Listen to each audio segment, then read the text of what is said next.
All right. Well, we got a plethora, an avalanche of breaking news late Wednesday night. I'm getting ready to go to bed, and all of a sudden, here's Dana White answering a whole lot of questions and perhaps creating some new questions as well. Just earlier today on the show, we were talking about the fact that the Miami card, which is UFC 314, which is scheduled for April 12th, still doesn't have a main event. And we were saying, look, it's less than 2 months away. Something's got to give here. And something gave. But there's all kinds of moving parts. Like I said, this is an avalanche. Now, the top story is Ilia Topuria essentially is no longer the UFC featherweight champion. Ilia Topuria has essentially vacated the featherweight title. As a result, the main event for UFC 314, April 12th in Miami, is going to be Alex Volkanovski versus Diego Lopes for the vacant UFC featherweight title. We all kind of presumed that Volkanovski would be fighting for the belt in Miami in April, but we thought it would be against Topuria in a rematch of a fight that happened essentially 12 months ago, but it's not to be. It's a vacant title fight now, and it's the main event for this Miami card. Now, what does this mean for one Ilia Topuria? Well, it means he's moving up to 155 pounds. I reached out to his agent, Malki Kawa. Couldn't hear back. It is quite late. It's past 11 o'clock on the East Coast, but all signs from what I'm hearing seem to point to an Ilia Topuria versus Islam Makhachev fight, perhaps as soon as International Fight Week. And if you ask me, that is International Fight Week worthy. That is a mammoth fight. That's a massive fight, and the kind of spark, the kind of big-time fight that the UFC seems to have been searching for over the last couple of months. It would be gigantic, but it's not done.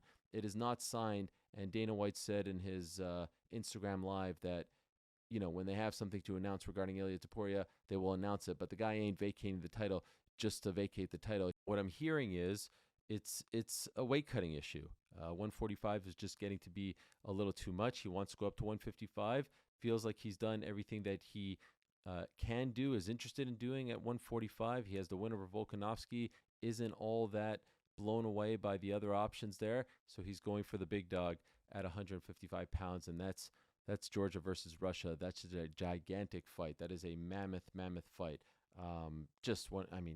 One of the biggest fights of the year. That's two of the most popular fighters in the sport. Now, we didn't just get the main event for April 12th in Miami. We got the whole freaking card, and it's a tremendous one, if I'm being honest.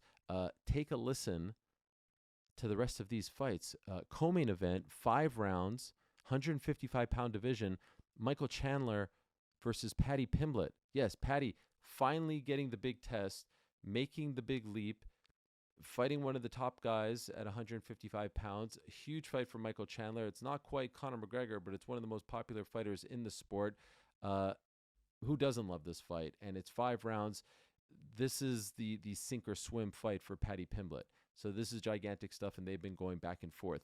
Yair Rodriguez versus Patricio Pitbull. He has officially signed. I spoke to his team just moments ago, and they said that the UFC reached out to them with several fights over the last few weeks. And as of the show earlier today, they had not agreed to anything. They had continuously said yes to opponents, but didn't get a yes back. And now all of a sudden, they got a yes back from Yair Rodriguez. So it's Pitbull versus Yair at 145 pounds. Patricio Pitbull on a UFC graphic is just an insane thing. Holy crap, what a card. It gets even better. Jeff Neal against Carlos Prates, a very good fight at 170 pounds. Nikita Krylov versus Dominic Reyes, a very good fight at 205 pounds. Dan Ige versus Sean Woodson. Yan Xiaonan versus Virna Jandiroba. Jim Miller versus Chase Hooper. I mean, this is a proper old school stack card. Darren Elkins versus Julian Erosa. And then we get to some other ones. Cedric Dumas against Mikhail Oleksiejczuk. Suma Derji against Mitch Raposo. And Alberto Montes against Roberto Romero. It's a fantastic card. I mean, there's so much to dissect there. There's so much to digest. And this is just a quick reaction. We'll have plenty more time to talk about all of this. But at the top, you got the vacant title fight at 145 pounds. You got Pitbull and Yair. You got the meat in between the sandwich, which is Michael Chandler versus Paddy Pimblett. Holy crap, Pitbull is in the UFC. This is insanity. So that was one piece of news. He pretty much dropped 3 gigantic pieces of news. That was one, UFC 314. Then we get to London, which is happening just a few weeks prior, March 22nd. The main event for London is no longer Leon Edwards versus Jack Della Maddalena. It's now Leon Edwards versus Sean Brady. Now, this is the fight that Sean Brady wanted. Remember, he said on the show he wanted this fight, his wife giving birth around this time, but he would fight around that time as well because it's such a big opportunity. It's an opportunity to fight the former champion Leon Edwards. In the end, they went with Jack Della. But if you were paying attention to the show this week, I kept saying that something was up with the 170-pound title picture, and now we know. Shavkat Rakhmonov is injured. He is not going to be fighting in Montreal at UFC 315 in May. And so as a result of that, they moved Jack Della to that card in Montreal. They gave the Leon fight to Sean Brady. Leon stays on the London card, but now the main event for Montreal, UFC 315 in May. On May 10th, I do believe that is the date, yes, is going to be Belal Muhammad defending his UFC welterweight title against Jack Della Maddalena, who has not fought since March of last year when he beat Gilbert Burns. You'll recall he breaks his forearm. He has the injury. He has the infection, all that stuff. But now here he is getting a chance to fight for the belt. So it's Belal versus Jack Della all of a sudden for the title. Now, in addition to that, we are getting Valentina Shevchenko defending her UFC women's flyweight title against Manon Fiorot. This is the fight that had to happen. It was the only fair thing. We all want Valentina versus Zhang Weili, but let's be honest, Valentina fights in May. If she gets by Manon, which is no easy task, then perhaps down the line we look at the Zhang Weili fight. But Manon has done enough. She's been waiting since March of last year when she beat Erin Blanchfield in Atlantic City. It was the fight to make. She has earned it. She deserves it. And so now you're getting two title fights in Montreal. You're getting the French woman, Manon Fiorot, fighting against Valentina Shevchenko, her chance to become UFC women's flyweight champion, and Belal defending his title against Jack Della Maddalena. I'm trying to see if I'm getting everything here because so much has been announced. So I told you about Leon Edwards versus Sean Brady. That's March 22nd. Let me see here. I think I covered it all. This is all a lot of stuff. I mean, it's an avalanche. It's been a while since we've received this much news in one fell swoop. I'm reacting to things in real time here. Still recording. Shavkat Rakhmonov tweeting now. Big thanks to the UFC for offering me the shot at the belt first. Unfortunately, due to injury, I won't be ready for May. I'll be facing the winner later this year. This guy can't catch a break. This guy, I mean, it's crazy. He was supposed to fight for the belt in December. Belal gets hurt. He fights Ian Gary, and now he's supposed to get a title fight in May. He's hurt, and so he has to wait to see what happens with JDM and Belal. Craziness. Ilia Topuria is now a lightweight, and he's probably going to be fighting Islam Makhachev. That's craziness. Diego Lopes is fighting for the title. Remember, after he beat Brian Ortega back in September, I said I wanted to see Diego Lopes versus Alex Volkanovski, and now we're getting it. Just didn't think it would be under these circumstances. Paddy Pimblett is fighting Michael Chandler in a 5-round lightweight co-main fight, which is huge for both guys. That's insanity. And Patricio Pitbull is in the UFC. What in the... This is a lot of stuff. All very exciting. All very good. Sean Brady's ducking GC. Clearly now can't take part in the Averon Challenge, NBD. That's kind of the top story, if we're being honest. And so, yeah, I think we've covered it all. Ilia Topuria is no longer the featherweight champion. He has vacated the title. He's moving up to 155 pounds. Alex Volkanovski is now facing Diego Lopes for the vacant title at 314, along with Michael Chandler and Paddy Pimblett, along with Patricio Pitbull and Yair Rodriguez, along with Jeff Neal and Carlos Prates. Oh, by the way, Patricio Pitbull has signed with the UFC officially. Well, maybe he hasn't put pen to paper, but formality.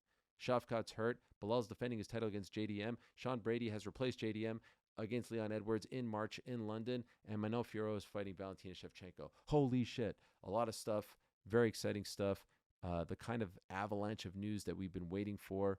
And here we are. So quick thoughts. Would have loved to see Ilia versus Volk. I think Volk has earned that. He deserved that rematch. but we haven't seen him in a year, and I'm happy that he took that year off. I'm happy that he was able to rest, and I'm happy he's getting a title shot. And if it can't be against Ilia, then so be it. Perhaps down the line they could do it again, but he deserved a title shot, in my opinion, upon returning. And kudos to Diego Lopes. What a story. He's getting a chance to fight one of the greatest of all time. So while I would have loved to see Volk versus Ilia, I'm happy that Volk is getting the title shot, and I'm happy for Diego Lopes as well. Ilia versus Islam is a gigantic fight. It's a fresh fight. It's a fun fight. There's so many great questions surrounding that fight.